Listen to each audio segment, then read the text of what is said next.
happy Monday.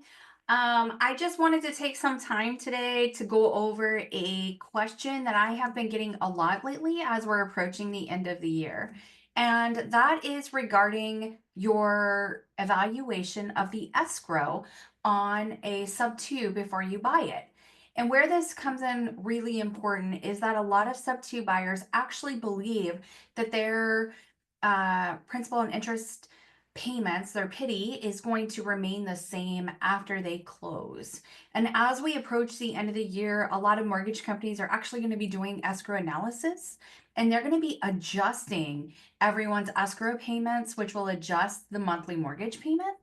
And it's really vital that you've done a deep dive on the escrow account before you buy the property to ensure you understand where that stands come closing. So I'm going to take a little bit of time today to kind of break down what's included in your escrow payments and how you evaluate that on an underlying mortgage so that you can make the best decision possible going forward when purchasing your Subtos to have an idea of what that monthly mortgage payment is going to be after the escrow analysis is done. So I'm just going to switch on over to the whiteboard so I can just write out some notes for you while we're working today.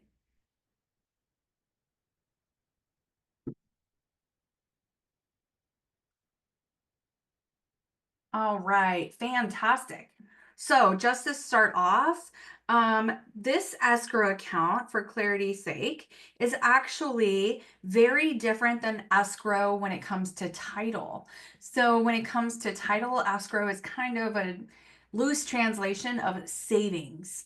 And so escrow with title is when we provide them a contract and we open escrow. They hold the EMD, they hold the funds all the way through closing, and that's kind of what it means in that context.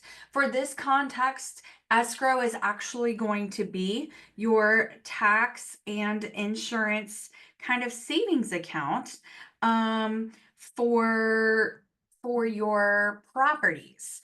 And my iPad screen is much smaller than my computer screen. So on this, you have your taxes and insurance, and then you're also part of your monthly mortgage payment is obviously your principal and interest. And even though the actual amounts of principal and interest vary every month, they're actually the same number combined every single month. And then your escrow is actually usually adjusted every year, sometimes more than once, and you can always actually request an escrow analysis. And we're going to kind of go over when you would do that, why you would do that in this video. Okay, so for additional notes on your taxes and insurance. So what you're going to see is when you pull up a mortgage statement, you're actually going to see a couple things that are relevant to the escrow account. You're going to see an escrow balance, and sometimes that escrow balance is negative, and sometimes that number will actually be in parentheses, and that actually just means that you have a negative escrow balance. And that's not always a bad thing. It is very typical to have a negative escrow balance. And sometimes the escrow balance is positive. And I have actually seen sellers request that the escrow be reimbursed to them at closing. And it's really important, again, to understand the escrow and why the numbers are the way they are before you agree to giving a refund of that escrow amount. So with escrow, you actually, like I said, are paying insurance and taxes. And your insurance, when you initially close on a property, you usually pay for a whole year of insurance. So the following year, money is collected every single month so that insurance can be paid the following year to cover the year after that. So insurance is actually paid upfront.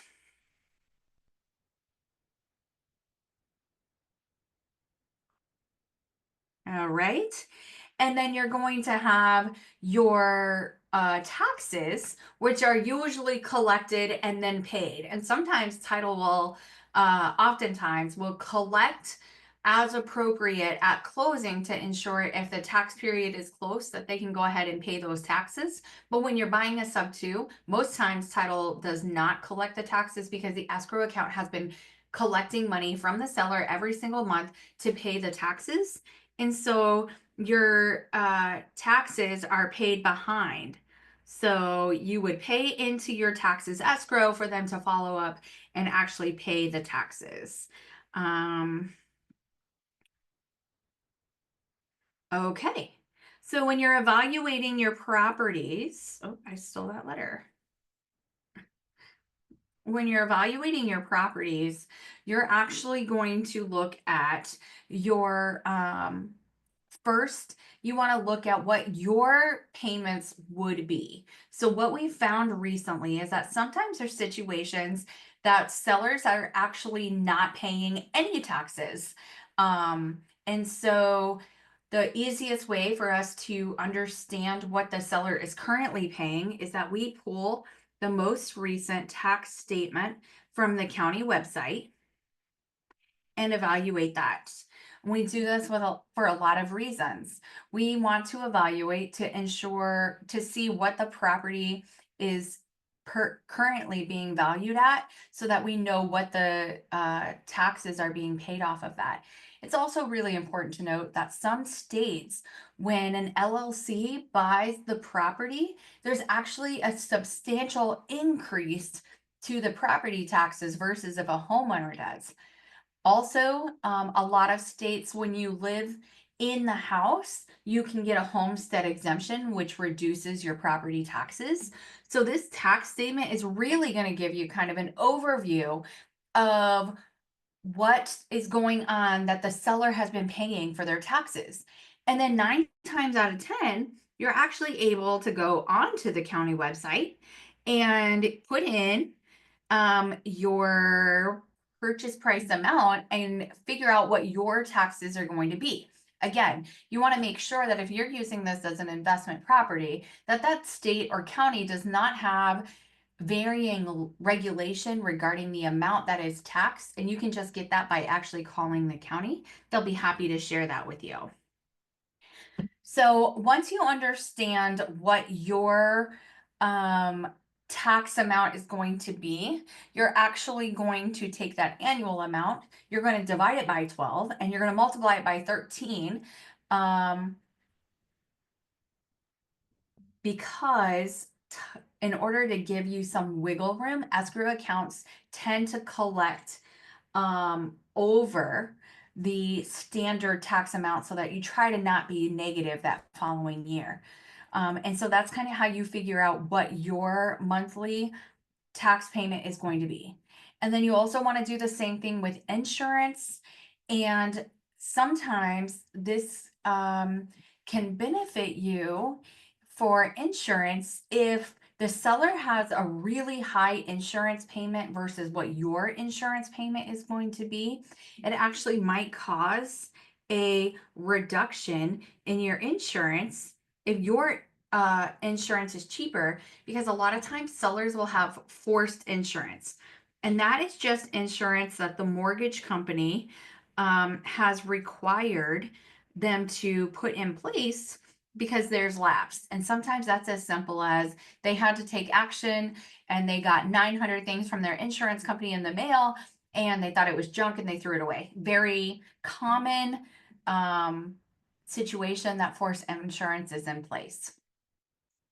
And the other really important part of this factor is that when you're buying a sub two, you obviously need to get a new insurance policy with yourself listed as the deed holder, which is yourself, listed as the primary on the insurance.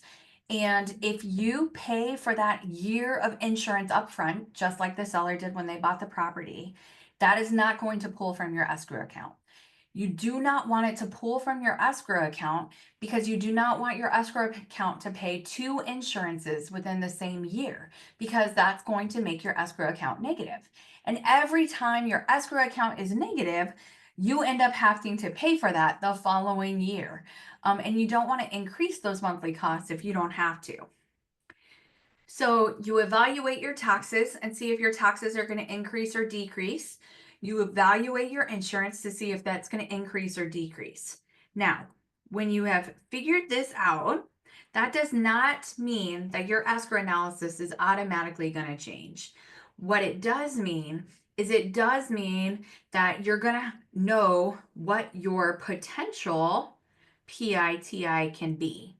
And so what you do is you help make sure that your new insurance gets put in place, which hopefully, if your seller was on forced insurance, you now have cheaper insurance. You are going to then ask for an escrow analysis. And when you've done that escrow analysis, the mortgage company will do the escrow analysis. It can actually potentially reduce your monthly payments. It is really important to note that if the seller is not, um, if your seller is not paying property taxes at the same rate that you are going to, if they've lived in there for a really long time, their increase on property taxes and the valuation of their property is actually usually pretty limited. So you want to be very cautious at believing that just because the seller's mortgage payment is one amount, that that's actually going to translate to what your mortgage payment is. So doing this analysis of the underlying taxes and insurance can actually save you a lot of money, because when you have a negative escrow account, let's say that your escrow every year is supposed to be $2,000, okay? And they did an analysis and you were actually $1,000 short last year because you took over the property, the taxes are now increased, they didn't have enough to cover it. For the following year, your escrow is actually 3,000. So it's going to be the 2,000 that you owe for this year and the 1,000 from last year. And so your payments are going to increase because of that difference. And so that's really important when evaluating a Subto. What I have seen in more recent times with Subto experienced investors is the evaluation of the escrow is actually used in complement to the cash to seller. Because if you have a large negative escrow balance that is not going to be made up with paying arrears, and you're going to have to incur that cost for a while of the increased negative escrow, or if you're about to undergo an analysis and you know for a new build, for example, a lot of times on a new build, the first year they will pay property taxes on the land value. So actually, the second year of owning a new build, their taxes will skyrocket, and the escrow will have a huge dip. And so, if you can catch that before it happens, you can calculate that if the seller's getting back any cash, so that you are not paying for their escrow negative account, if applicable.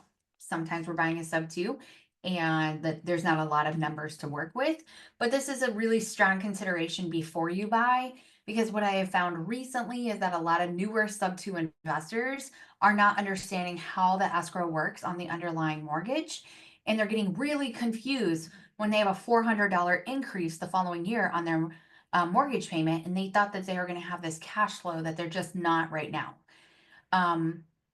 So this is a little bit of education on escrow.